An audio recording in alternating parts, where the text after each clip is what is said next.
वर आलाय। एकीकडे मनोज जरांगे यांनी मराठा आरक्षणाचा एल्गार पुकारला, तर दुसरीकडे लक्ष्मण हाके यांनी उपोषण सुरू केलं। त्यामुळे सरकार कात्रीत सापडलंय। हाकेंच्या आंदोलनाला राज्य सरकारचं पाठबळ असल्याचा संशय जरांगे यांनी व्यक्त केला।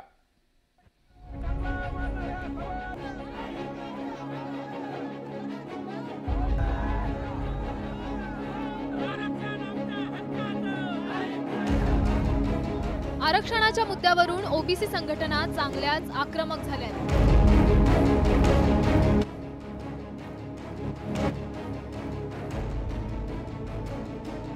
बुधवारी जालन्यातील वडीगरोदी परिसरात आंदोलकांनी रास्ता रोको करण्याचा प्रयत्न केला।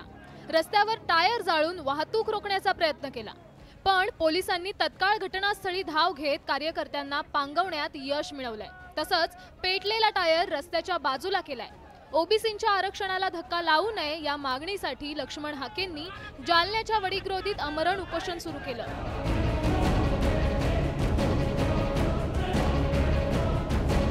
हाकेंच्या आंदोलनाला पाठिंबा देण्यासाठी ओबीसी कार्यकर्ते रस्त्यावर उतरल्याचं पाहायला मिळालंय। एकीकडे ओबीसी संघटना आक्रमक झाल्यात, तर दुसरीकडे मराठा आंदोलक मनोज जरांगे पाटलांनी ओबीसी आंदोलनाच्या भूमिकेवर संशय व्यक्त केलाय। किती भीतीने शक्यता का असू नये, अचानक का घडून येतं सगळं आम्हाला मिळायच्या टायमाला। सरकार पुरस्कृतच असू शकतं, सरकारला काय, त्यांनी असंच केलेलं इथून मागे बी सरकारने घेतलं वाजून स्वतःचं, जनता सगळे विरोधात घालून बसली। हाकेंच्या आंदोलनाला राज्य सरकारचं पाठबळ असल्याची शंका जरांगे पाटलांनी व्यक्त केली आहे। तसंच मराठ्यांना ओबीसीतून आरक्षणाची मागणी जरांगेंनी लावून धरली आहे, त्याला हाकेंनी कडाडून विरोध केलाय। सरकार पुरस्कृत आंदोलन कसं असतं मला पण हा कन्सेप्ट कळला नाही, त्यामुळे त्यांनाच त्या प्रश्नाचा अर्थ विचारावा तुम्ही।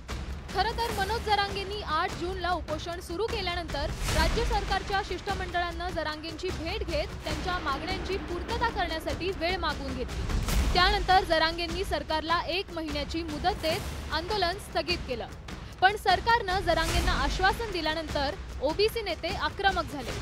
जालन्याच्या वडीगरोदीमध्ये लक्ष्मण हाके यांनी आमरण उपोषण सुरू केलंय। ओबीसी आरक्षणाला धक्का लागू नये असं लेखी आश्वासन राज्य सरकारनं द्यावं या मागणीसाठी हाकेंनी उपोषणास्त्र उपासलंय। हाकेंच्या उपोषणावरून आता राजकारण सुरू झालंय। मला आठवतं बारामती लोकसभा मतदारसंघात 10 वर्षापूर्वी माननीय देवेंद्रजी बारामतीला आमच्या घराच्या बाहेर येऊन म्हणाले होते की पहिल्या कॅबिनेटमध्ये धनगर समाजाला आरक्षण देऊ। मग त्या आरक्षणाचं काय झालं? धनगर समाजाच्या आरक्षणासाठी, धनगर, मराठा, लिंगायत, मुस्लिम आणि भटक्या विमुक्त समाजाच्या आरक्षणासाठी सगळ्यात जास्त पार्लमेंटमध्ये कोणी जर बोललं असेल तर तो राष्ट्रवादी काँग्रेस पक्ष आहे। मंत्री ज्या वेळेला जातात ते काही ते वैयक्तिक होऊन जाते, ते शासनाचे प्रतिनिधी म्हणून जातात। मी कदाचित उद्या परवा मी सुद्धा त्या ठिकाणी जाईल, पण आम्ही शासनाचे प्रतिनिधी म्हणूनच जातो। आम्ही वैयक्तिक मंत्री म्हणून तिथे कोणी जातं मला असं वाटत नाही, आणि निश्चित त्यांची दखल शासनाने घेतलेली आहे। आमचा प्रयत्न आहे की 1-2 दिवसात आज उद्यामध्ये त्यांनी ते उपोषण सोडावं। त्यांच्या काय मागण्या आहेत त्याचा शासन निश्चित विचार करेल। एकीकडे जरांगेंनी ओबीसीतून मराठ्यांना आरक्षणासाठी मागणी केली आहे, तर दुसरीकडे हाकेंनी ओबीसी आरक्षणाला धक्का लागू नये यासाठी उपोषण सुरू केलंय। त्यामुळे राज्य सरकारची कोंडी झाली असून यातून मार्ग काढताना सरकारला तारेवरची कसरत करावी लागणार आहे। Bureau report, news 18 Lokmat.